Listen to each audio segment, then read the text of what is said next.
Vamos a empezar a trabajar con lo que se llama estadística descriptiva. ¿Por qué se llama descriptiva? Porque lo que hace es describir un suceso. Y esa descripción siempre viene dada por números, que son los que nos ayudan a nosotros a entender ciertas características de ciertas poblaciones. Vamos a trabajar con distintos tipos de variables. Variables son los datos que yo recolecto. Las variables pueden ser, como acá en el ejemplo, datos numéricos, que les damos un nombre especial y las llamamos variables cuantitativas, cuantitativas de cantidad, o puede ser, como el ejemplo de la actividad que tienen que hacer ustedes, que son variables cualitativas, que no me dan números, sino que me dan características específicas de ciertas poblaciones. Por ejemplo, color de pelo, gustos. Vieron que hay varias preguntas que a ustedes les hacen y la respuesta es sí o no. Esas son variables cualitativas porque van a una cualidad, no a una cantidad. Estas variables, cuando las recojamos, nos van a dar algo que se llama nebulosa de datos. Y muchas veces nosotros trabajamos con algo que se llama muestra. ¿Qué es una muestra? Es una porción, es un pedacito de una población mucho más grande. ¿Alguna vez hicieron encuestas para otra materia, no importa para cuál? Sí, Creo que no. nosotros sí. Bueno, En tercero, creo. hicimos ayer una encuesta. los que hicieron Sí, encuestas, hicimos encuesta. vieron que les dieron una cantidad de encuestas, les dijeron, no sé, hagan 20 encuestas. Y esas 20 encuestas se las hicieron a sus contactos, por ejemplo, a sus contactos de WhatsApp. Si yo hago 20 encuestas a mis contactos de WhatsApp, en realidad lo que estoy haciendo es trabajando con una muestra. ¿Por qué una muestra? Y porque yo tengo 520 contactos, o sea que estoy dejando un montón de contactos afuera. Estoy tomando solamente una porción. Y a esa porción le damos un nombre especial y lo llamamos muestra. ¿Vamos bien hasta ahí? Sí. Perfecto. Sí. Fíjense acá en el ejemplo, nosotros tenemos una muestra que está formada por 27 calificaciones. A ese 27 le damos un nombre especial y lo llamamos N. N es el tamaño que tiene mi muestra. Son la cantidad de datos que yo recolecté. Por ejemplo, el que decíamos recién de las encuestas, ese N sería 20.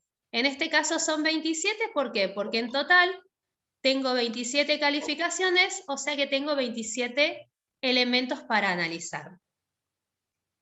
Lo que hacemos en estadística descriptiva es ordenar los datos. Y esos datos los ordenamos dentro de algo que se llama tabla de frecuencias. El nombre me dice lo que es. Si es tabla de frecuencias, no es otra cosa que una tabla donde están indicadas las frecuencias.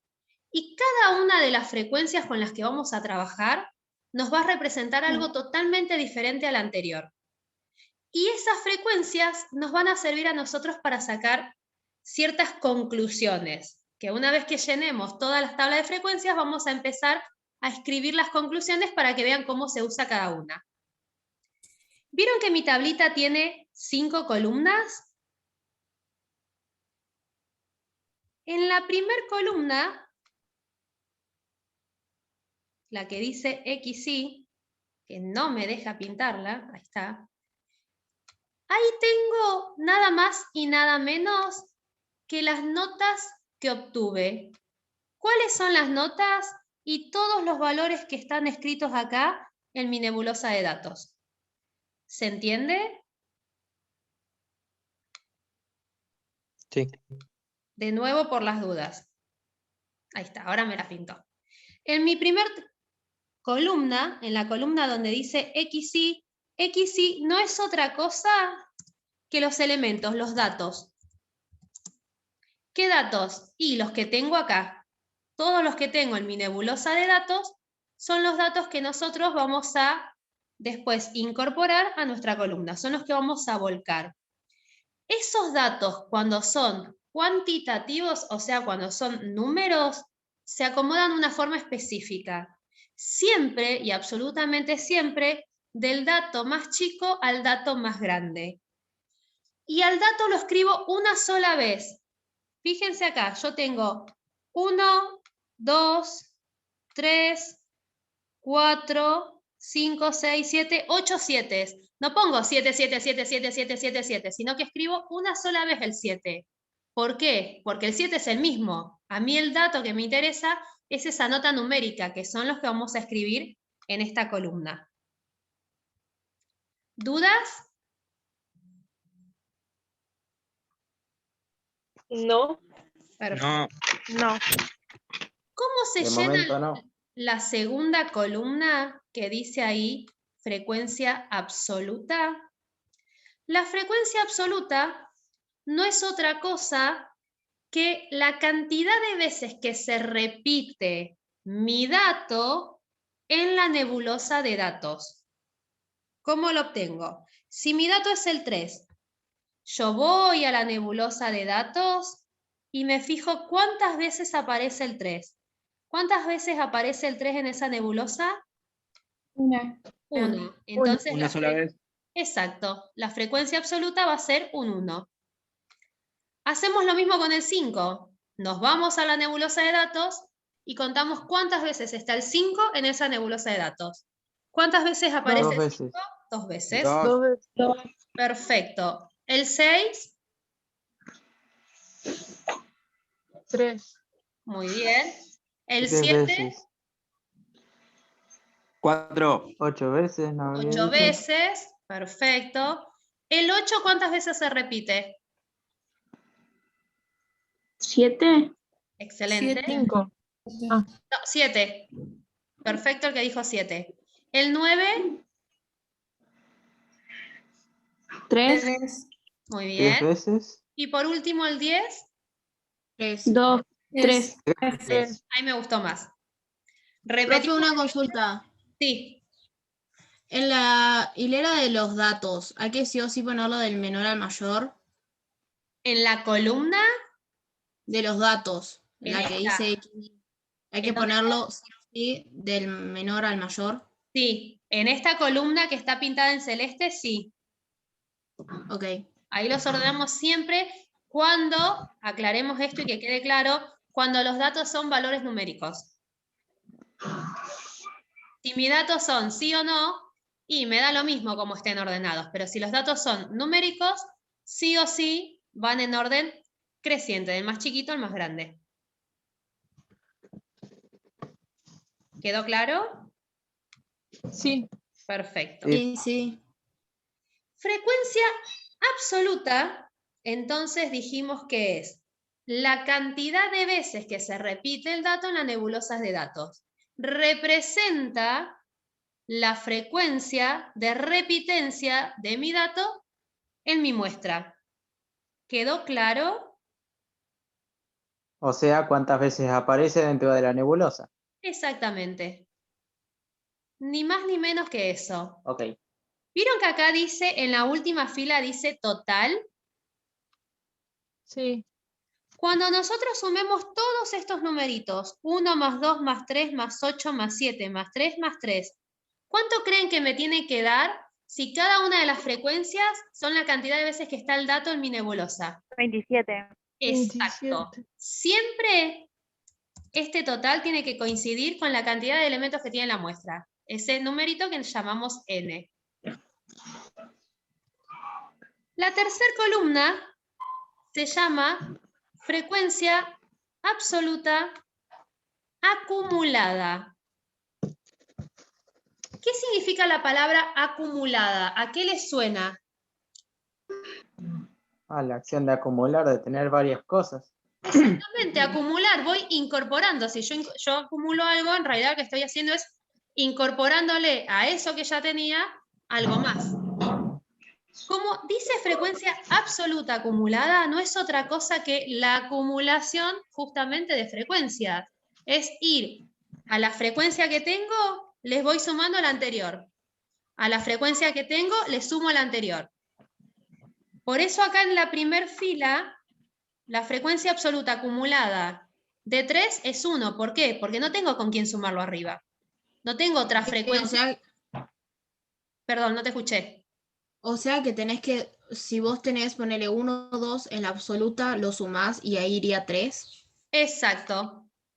Es lo que Ah. dijiste vos. Ahora agarro esta y la sumo con esta otra. Ese serían 3. 2 más 1, 3. ¿Cómo encuentro la frecuencia absoluta siguiente? Y a este 3 le sumo. Sumando. Exacto. 6. Ahora a 8 le sumo 14. 14. a 14 le sumo 7, 21. a 21 le sumo 3 24. 24. y 27. 17. perfecto. Y acá estas dos nos tienen que coincidir. Este 27 tiene que ser exactamente igual a la cantidad de elementos que tiene nuestra muestra. ¿Se entendió? Sí. Sí. Perfecto. Sí. ¿Y a eso no se le pone un total? No, porque si vos haces el total nos va a dar un número que no tiene sentido para nada. O sea, ya sabemos ahí que nos tiene que coincidir la última fila de la frecuencia absoluta con la anteúltima fila de la frecuencia absoluta acumulada. ¿Vamos bien? Sí. Ahora vamos a ver qué es la frecuencia relativa. En matemática, cuando hablamos de algo relativo, en realidad lo que estamos haciendo es buscando una razón. ¿Qué era la razón? ¿Variables? Era la división entre dos elementos. ¿Cuál va a ser nuestra frecuencia relativa absolutamente siempre?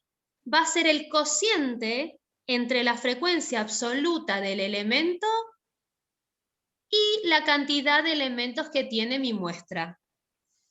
Por eso, como la frecuencia absoluta del 3 es un 1, su frecuencia relativa es 1 sobre 27. Representa la fracción un 27avos, o si quiero y me gusta trabajar con decimales, esa fracción la paso a decimal dividiendo numerador con denominador.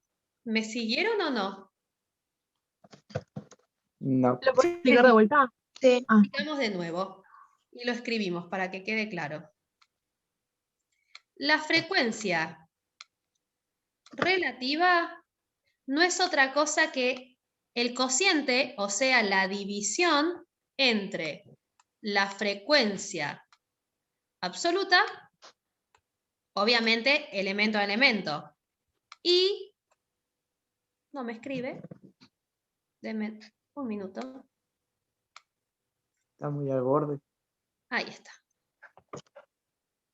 De nuevo, la frecuencia relativa va a ser la división entre la frecuencia absoluta y la cantidad de elementos que tiene mi muestra o población, o nebulosa de datos. Si el 3 tiene frecuencia 1, la frecuencia relativa de 3 va a ser 1 dividido 27. ¿Cuál es la frecuencia absoluta del 5? 2. 2, o sea que su frecuencia relativa va a ser 2 27avos. O sea, 0,070 y... 7 o 74 o como más les gusta a ustedes. Hacemos lo mismo ahora con la del 6. 74. ¿Cómo me 3. ¿Qué es? 3 Sobre 27. sobre 27? 0,11. Perfecto. Ahora 8 sobre 27. La del 8. 7 dividido 27. Perfecto. La del 9. 3. Dividido Este 27. ya sabemos cuánto es porque lo hicimos arriba. Y la del 10 es exactamente igual. ¿Qué significa esto? ¿Para qué me sirve la frecuencia relativa? Y yo sé que 1 de cada 27 alumnos se saca un 3. 8 de cada 27 alumnos se saca un 7. 3 de cada 27 alumnos se saca un 9. Para eso sirve la frecuencia relativa. La frecuencia absoluta... ¿Para porcentajes específicos? Porcentajes ahora vamos a hablar al lado. Esto es para que nos dé a nosotros en fracción.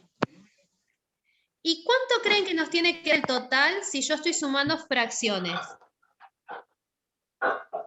27 de 27, o sea, un total de 1. Exactamente, nos tiene que dar siempre un entero. Y ahora sí lo que dijo Ezequiel. Como tengo una fracción, yo sé que toda fracción se puede representar como un número decimal, y ese número decimal yo lo voy a pasar a porcentaje para que sea más fácil su lectura. Nada más que para eso. Y eso, que es más fácil para su lectura en porcentaje, se llama frecuencia relativa porcentual. ¿Qué va a ser? Y va a ser la frecuencia relativa pasada a porcentaje. ¿Cómo se hace? A ese numerito que nosotros tenemos, lo multiplicamos por 100. Al 0,037 lo multiplico por 100. Nos quedan 10 minutos. Ahí me salió el Se cartel. multiplicaba por la cantidad de ceros que llegase a tener adelante, ¿verdad? O sea, No, por tener se 2 ceros se multiplica- multiplica por 100. Siempre se multiplica por 100 porque el porcentaje es 100%. Porque yo quiero que ese decimal bueno. me represente a mí la cantidad que está dentro del 100%. Lo que hacíamos era, corríamos la coma hacia la derecha 2 lugares. ¿Por qué? Porque el 100 tiene 2 ceros. Si esto es 0,037 y me queda 3,7%, este que es 0,074, ¿cómo me queda en porcentaje? 7,4. 7,4. Perfecto, 7,4 y no me olvido poner por ciento. El siguiente, 11. 11%, el otro, 29. 29%, seguimos, 26%, excelente, y los otros dos, 11, porque son igual a la anterior. Cuando nosotros 11% y sumemos el 1 todos, es el 100. nos tiene que dar 100. Cuando nosotros sumemos, todos nos tiene que dar 100%. ¿Se entendió cómo se hace la tabla de frecuencias? Yo muevo y se me mueve. Sí. ¿Sí? Repetimos Se para dice- que no quede ninguna duda. Dijimos entonces que la frecuencia absoluta es la cantidad de veces que se repite nuestro elemento en la nebulosa de datos.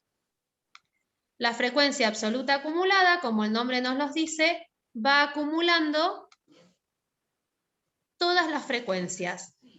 La frecuencia relativa es el cociente entre la frecuencia absoluta y la cantidad de elementos que tiene la población. Y la frecuencia relativa porcentual es la frecuencia relativa pasada a porcentaje. Esta tabla a nosotros nos sirve ¿para qué? Para poder dar conclusiones de lo que estamos trabajando, que es lo que decíamos recién. Por ejemplo, el 3,7% de mis estudiantes obtuvo una calificación de 3. El 11% obtuvo una calificación de 9, mientras que el 29% obtuvo una calificación de 7. Si yo les preguntara, ¿qué porcentaje de mis alumnos desaprobó? ¿Qué me contestarían ustedes? 0%. Desaprobó. Si desaprobó, ¿qué nota se sacó? Menos de 6. O 3 y sea, 5. ¿Tenés que sumar los dos porcentajes? Claro. El 3,7 y el Exactamente. 7,4. El 3,7 más el 7,4. Si yo quiero saber qué porcentaje desaprobó, diría que el 11,1% de mis estudiantes desaprobó la evaluación planteada. ¿Se entendió? Sí. Ahí entendí. Esto sirve para eso, para dar conclusiones. Y siempre como las conclusiones nos gusta escribirlas en porcentaje, solemos usar siempre la última columna. Pero para tener la última columna, yo necesito la primera y necesito la anteúltima. Si no, es imposible. ¿Dudas? No. Pensé que iba a decir Perfecto. Sí. que el porcentaje que faltaba, o sea, cuando mencionó que se sumaba el 3,7% y el 7,4%, quedaba 11,1%, sí, pero ¿y el otro 88,9%? Y el otro aprobó. El 88,9% de mi población aprobó. O sea, tengo Ok. dos formas de leerlos, tengo miles de formas de leerlos. Supónganse que yo quiero preguntarles ahora, ¿qué porcentaje de mi población obtuvo una calificación superior a 8? Y sumo 11 y 11, o sea, el 22% sacó 9 o 10. Mm, Eso vamos jugando y viendo, depende qué es lo que queremos contestar o qué es lo que nos preguntan, son los porcentajes que vamos a ir agrupando y sumando entre sí. Pero no es nada más que eso. ok. ¿Explico ahora la media aritmética o quieren que nos desconectemos? Porque nos quedan 5 minutos. ¿O nos Mejor desconectamos? desconectémonos por las dudas. ¿Sí? Sí. Es que si no se te corta la explicación. Sí, por si acaso.